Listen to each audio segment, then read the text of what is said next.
I wasn't looking for a film project. I was looking for a large project, and I thought it would be an oratorio or an opera or a multimedia piece.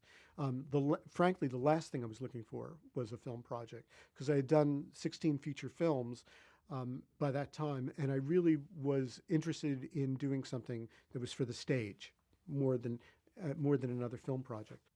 I was interested in doing a piece about religion, not a religious piece, but a piece of music which topic was religion. And so what I did was I was researching all sorts of different areas, and I finally decided that I wanted to do something that was based on a Catholic subject. And the question was what? So my friend Galen Brandt had suggested Joan of Arc to me as a topic, and I thought that was the worst idea I'd ever heard in my life. Absolutely terrible. But then I was researching a completely different project in the Museum of Modern Art Film Archives, and I saw a notice in the catalog about a silent film called The Passion of Joan of Arc, and it said it was one of the greatest movies of all time. And I remembered what my friend said, oh, Joan of Arc, so let me take a look at it. I looked at it, and I couldn't believe it. It was easily one of the greatest movies I'd ever seen in my life. I'd never heard of it, didn't know anything about it, and I also knew that it was absolutely perfect for all the ideas that I had for a large piece with a religious subject. And so I immediately started to get ideas for it. Actually, by the time I got to the subway, I knew the basic ideas of how I wanted to approach it. In the early days of trying to understand how to respond to Dreyer's film, I did a lot of research and I learned that Dreyer had taken almost all the dialogue from the actual trial transcripts. And I actually read the trial transcripts and it was clear that he stole all the best lines. So I wasn't going to use the trial transcript. The question is, what else could I use? I knew almost immediately what the structure was going to be, a vocal piece because Joan heard voices, and the text would be taken from the writings of medieval female mystics from Joan of Arc's time and from before. And I realized that I could construct a libretto, a book, if you will, the lyrics of the piece based on all these other writings. Another thing I did as part of my research was I felt it was very important to get as close to Joan as I possibly could. And that meant that I needed to travel to France and see as many of the Joan of Arc sites as I could. The summer before I started to compose, I went all around. I went to her hometown of Domremy, to Rouen, where she died, to Orléans, where she fought her biggest battle, and went to other Joan of Arc sites as well. I met with various scholars and saw Joan of Arc's house. And next to Joan of Arc's house is the church where she used to pray, which is still standing. And I had taken along a recorder and I recorded the sound of the church bells from that church. Joan, it turns out, was obsessed with bells. She loved the sound of bells. And in fact, the bells would trigger her voices. So I thought it was very important to have a bell sound in Voices of Light. And the best bell sound I could think of was the sound from her church. So when you hear the bell, which rings out at several points during the score, at important points in the movie, as well as the score, that's the sound of the bell from Joan of Arc's church itself.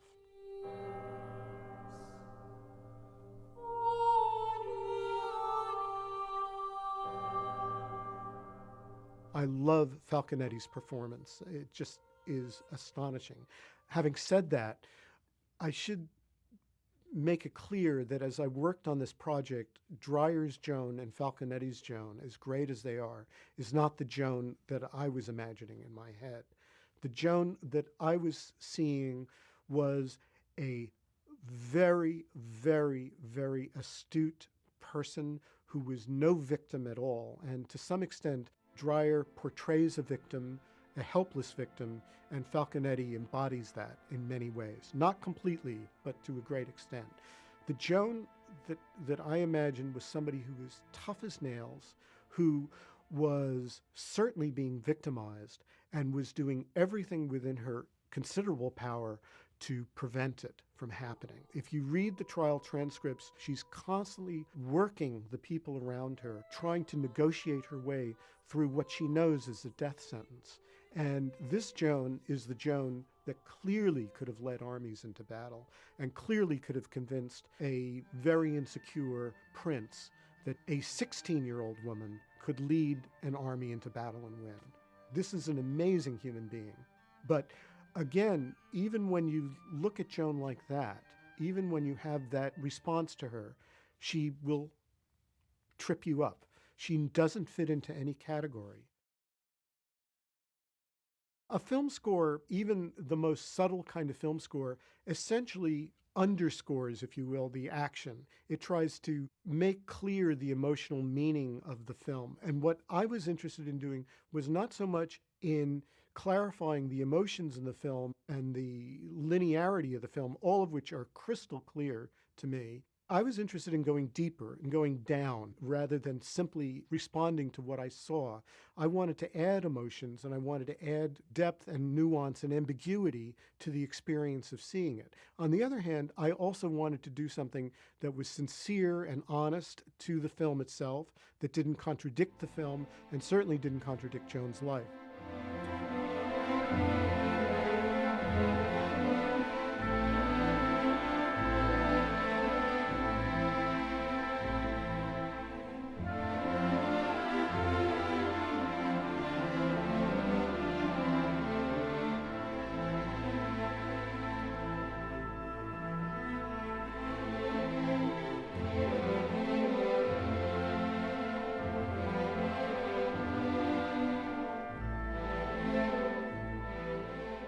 One of the things that I was trying to do was to evoke medieval music. But I didn't want to write medieval music. What I wanted was a kind of a musical texture that floated outside of time, the way Joan of Arc's story, for me, floats outside of time. The way in which medieval music is constructed, some of it, particularly at the time of Joan of Arc, was in layers. You had a first layer, which was Gregorian chant, which was slowed down the way now we slow down samples to create rap music and other things. Back then, they would just simply slow down medieval chant, so instead of lasting a minute, it would last 15 minutes.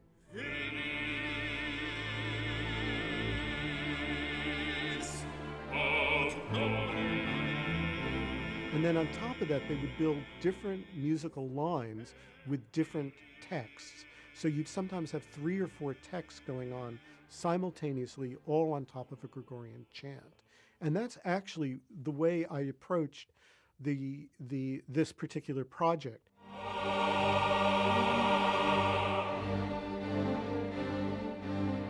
The score works for me on many levels, and probably the clearest example of one of the techniques that I was using in approaching this project was the torture scene.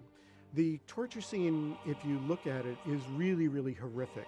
There's a lot in that particular scene that Dreyer was doing. Among other things, he was referencing certain Russian silent films that were abstract in some of the close-ups. But mostly, for the most part, what you see is a woman being threatened by the instruments of torture to the point where she passes out and faints and falls ill.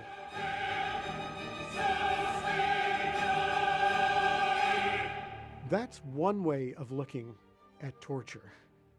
But in the Middle Ages, among monastics and mystics, pain was used as a way of getting closer to God. Pain had a different connotation, and pain also had, to a great extent, a sadoerotic connotation for many, many people. I thought, well, now that's an interesting thing. That kind of contradicts a lot of the straightforward narrative of Dreyer's film. It kind of deepens it, because now you suddenly realize another thing that was going on. They were using torture, and apparently this is true in the Inquisition. They were using torture not only to extract confessions, but also to bring the heretic back to God. They were both sincere about that and cynical about that, I think, at the same time. One of the other sync points that was important for me was when Joan dies. The moment when she dies, she falls over and she says, "Jesus," and then she dies. That's her last words, which is true, by the way. That's what she actually said. And for me, it was very important that at that moment, the chorus sing very softly, "Jahan," Joan, Joan, making the direct correlation, the same correlation that Dreyer did in his title, between the Passion of Joan of Arc and the Passion of Jesus. Joan dying is Jesus at that moment.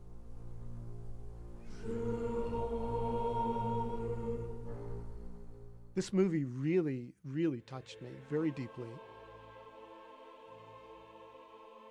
We get our masterpieces typically spoon-fed to us. We know that they're masterpieces. We've been told that. We read that Beethoven was a genius. We read that Hitchcock was a genius. But very rarely do we encounter something at that level completely by sheer accident. And that was the experience I had. It was overwhelming. And I hope everybody has that kind of experience sometime in their life with something, with some work of art, because it's unforgettable.